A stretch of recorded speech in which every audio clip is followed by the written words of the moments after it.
अस्सलाम वालेकुम। तमाम देखने और सुनने वालों को मेरी मुबारक खालिक की तरफ से खुशामदीद।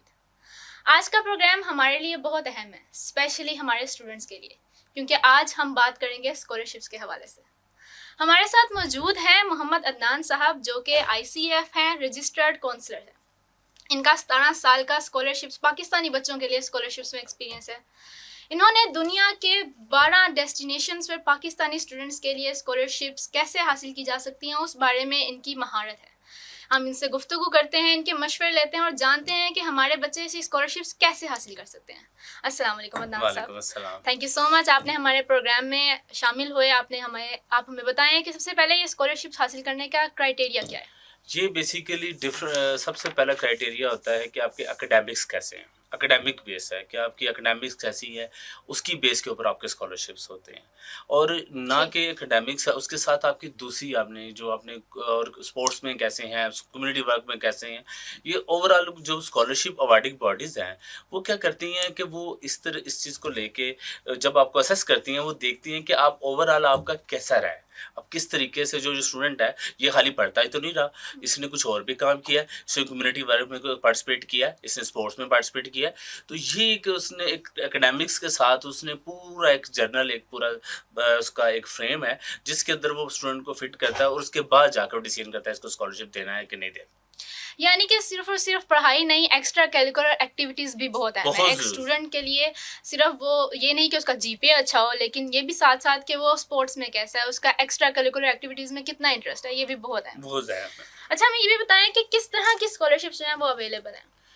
इसमें ना 2 तरह की स्कॉलरशिप्स होती हैं। एक होती है फुली फंडेड होती हैं और एक होती है पार्शियल फंडेड होती हैं। फुली फंडेड में क्या होता है कि वो स्टूडेंट को फुली फंड कर रहे होते हैं, फीस कवर कर रहे होते हैं, उसके साथ उसको अकोमोडेशन दे रहे होते हैं और उसको एक स्टाइपेंड भी दे रहे होते हैं, जो पॉकेट मनी के तौर पे उसको जिसको लिविंग मेंटेनेंस के लिए, कि अपना उस रहने के लिए उसको ज़रूरत होती है। तो ये फुली फंडेड्स होती हैं, ठीक है? और इसके अंदर होता ही है कि नॉर्मल ये स्कॉलरशिप्स मोस्टली ऑर्गेनाइजेशंस ऑफर कर रही होती हैं। जिस तरह से यूके में है ब्रिटिश काउंसिल है ग्रेड स्कॉलरशिप के लिए, और यूएसए में है यूएसएड है, ठीक है। इसमें डिफरेंट ऑर्गेनाइजेशंस हैं जो इसमें क्या करती हैं, फंड्स करती हैं। और ऑस्ट्रेलिया के अंदर ऑस्ट्रेलियन एड है। ये डिफरेंट ऑर्गेनाइजेशन है जो क्या करती हैं, ये फंड्स करती हैं और यूनिवर्सिटी को वो फ़ी पे करती हैं आपके लिए। वो बेसिकली चूज़ करती हैं कि आप जो है आपके अंदर पोटेंशियल है, उन्हें लगता है कि इस बच्चे को करना चाहिए।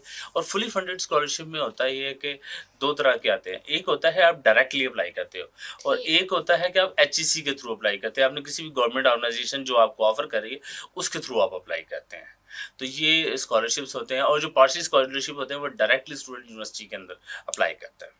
ठीक है, आपने हमें बताया कि फुली फंडेड को अप्लाई करते हैं HEC के थ्रू और पार्शियल को करते हैं यूनिवर्सिटीज़ के थ्रू, लेकिन इनको अप्लाई करने के तरीके में और क्या डिफरेंस है, कैसे अप्लाई किया जा सकता है? नहीं, इसमें डिफरेंट ऑर्गेनाइजेशंस है। इसमें ऑर्गेनाइजेशन टू ऑर्गेनाइजेशन वेरी करता है कि कौन सी ऑर्गेनाइजेशन किस तरीके से ले रही है, किस तरह से वो कंसीडर करे। अभी जैसे अरास्मस है, वो डायरेक्टली लेती है, ठीक है। और क्या कहते हैं, हंगेरियन स्पेंडिंगम एक आता है, हंगेरियन स्कॉलरशिप है, वो HEC के थ्रू नॉमिनेशन लेता है। उसमें HEC का एक होता है हैट, एक टेस्ट होता है, उस असेसमेंट टेस्ट होता है। उसमें अगर आप 75% स्कोर ले जाते हैं और आपका अगर 70% आपका वैसे आपका आ रहा है, तो you can eligible for the scholarship. Recently मेरा एक स्टूडेंट है, उसको मैंने PhD में प्लेस किया, तो उसके 74 मार्क्स थे। अब बिलो 70 जितने भी स्टूडेंट्स थे, उन किसी की भी स्कॉलरशिप्स नहीं आई। तो मोस्टली ये ऑब्जर्वेशन में आई है कि जो मोर देन 70% जो स्टूडेंट गेन करते हैं टेस्ट में और फिर जाकर HEC, बहुत सारी ऑर्गेनाइजेशन HEC के थ्रू देती हैं, कुछ डायरेक्ट देती हैं। ये डिपेंड कर रहा होता है कि ऑर्गेनाइजेशन पर डिपेंड कर रहा है जो स्कॉलरशिप ऑफर कर रही है। ठीक है, ठीक है। अच्छा, और डॉक्यूमेंट्स बताएं हमें कि कौन से डॉक्यूमेंट रिक्वायर्ड हैं स्कॉलरशिप्स को हासिल करने के लिए? सबसे पहले तो आपको LOR चाहिए, लेटर ऑफ रिकमेंडेशन। कोई भी 2, ठीक है, कोई 2 आपको चाहिए होते हैं, लेटर ऑफ रिकमेंडेशन चाहिए होते हैं। 2 टीचर आपको रिकमेंड करें कि ये बच्चा इस कैपेबल पे है कि इसको जो हमें। दूसरा ये है कि आपको इसके अंदर इंग्लिश प्रोफिशिएंसी चाहिए होती है। आपने बहुत सारी जगहों पे बड़ा क्वेश्चन आता है कि इंग्लिश प्रोफिशिएंसी मोस्ट आइल्स और ये एग्जाम को वो कहते हैं PTE, कोई कहते हैं कि यही। बहुत सारी ऐसी जगहें हैं जहाँ पर आपको, आप जिस यूनिवर्सिटी में, अगर आप इंग्लिश में ही अगर आपने अपना कोर्स पढ़ा है, इंग्लिश प्रोफिशिएंसी सर्टिफिकेट है, तो you can eligible for that. जैसा इटली में आप कर सकते हैं, उसमें हंगरी में कर सकते हैं। ज़रूरी नहीं है कि आप आइट्स हैं। अक्सर ये सुनने में आएगा जी आइट्स होगा तो फिर स्कॉलरशिप जी मिलेगी। बिल्कुल। नहीं, ज़रूरी नहीं है। ये ठीक। वेरी करता है, ये भी वेरी करता है। बहुत सारी कंट्रीज़ हैं जो बगैर उसके भी दे सकते हैं। सिर्फ आपकी, अगर आपने कोर्स पढ़ा हो किस में, इंग्लिश में, आपका मीडियम ऑफ थॉट जो है वो क्या है, इंग्लिश हो। ये आपने हमें बहुत अहम बात बताई है कि ज़रूरी नहीं है कि आपने आइल्स किया हो, ज़रूरी है कि आपने इंग्लिश का कोर्स पढ़ा हो, तब भी आपको स्कॉलरशिप मिल सकती है। इंग्लिश का कोर्स के अलावा अगर आपने जो अपनी डिग्री है वो इंग्लिश में कंप्लीट की है, वो आप जो मीडियम ऑफ इंस्ट्रक्शंस है आपका, वो अगर आपका इसमें जिसमें आपने वो है इंग्लिश है, तो देन भी आप एलिजिबल हैं, आप उसके ऊपर कर सकते हैं। लेकिन एमओआई का होता है ये कि कम ऑप्शंस होती हैं आपके पास, लेकिन ऑप्शन आर स्टिल देयर, वो होती हैं। ठीक है, ये तो बात हो गई कि ज़रूरी नहीं आइल्स किया, और आपने हमें भी बताया कि टेस्ट में कितना स्कोर चाहिए। अब हमें ये बताएं कि जीपीए कितना चाहिए, मिनिमम जीपीए कितना रिक्वायर्ड है एक स्टूडेंट के लिए? 3 से ऊपर होगा तो आपके चांसेस होंगे, 3 से नीचे नहीं होगा। नीचे अब देखिए जर्मनी में है, तो जर्मनी में 3.75 अगर आपका सीजीपी है तो यू कैन कंफर्म कि आपको स्कॉलरशिप मिल जाएगी। डैट इसके लिए एक स्कॉलरशिप प्रोग्राम है और उसमें आपको मिल जाएगा। लेकिन 3 से स्टार्ट हो जाता है।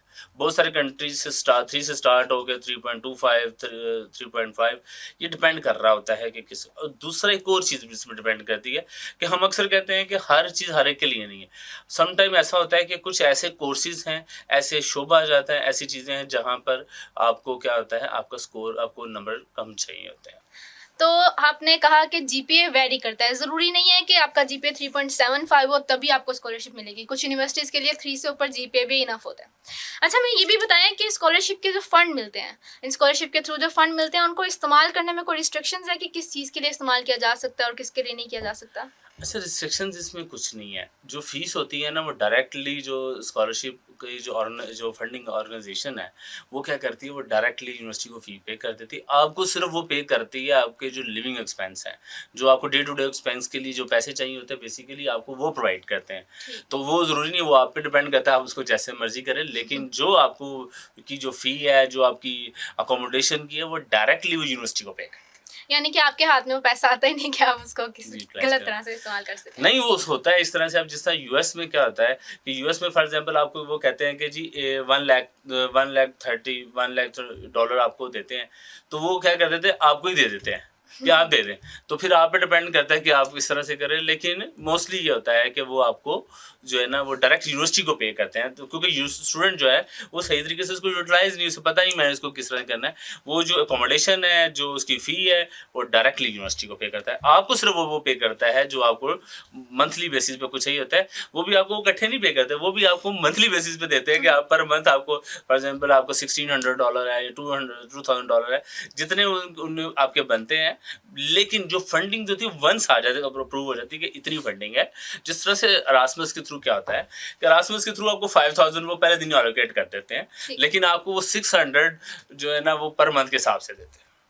लेकिन वो पहले दिन ही अलाउड कर देते हैं कि आपको 5000 हमने यूरो देने हैं, लेकिन वो पर मंथ आपको 600 यूरो के हिसाब से वो आपको पे करते हैं। और मेरे ख्याल से बेहतरीन तरीका भी यही है कि यूनिवर्सिटी को डायरेक्ट दे दिए जाएँ फंड्स, ताकि बच्चों जो है वो वेस्ट ना कर सकें पैसे। अच्छा, हमें ये बताएं कि फॉर एग्जांपल अगर मैंने स्कॉलरशिप के लिए अप्लाई किया है, तो प्रोसेस क्या होगा? मुझे पता कैसे चलेगा कि मुझे स्कॉलरशिप मिल गई है? सबसे पहले तो ये होगा कि आपको जो डोनर ऑर्गेनाइजेशन है उसकी तरफ से ईमेल आएगी कि आपकी नॉमिनेशन आपने की भेजी है एचईसी ने, और हम अब यूनिवर्सिटी के साथ आपका डाटा शेयर कर रहे हैं।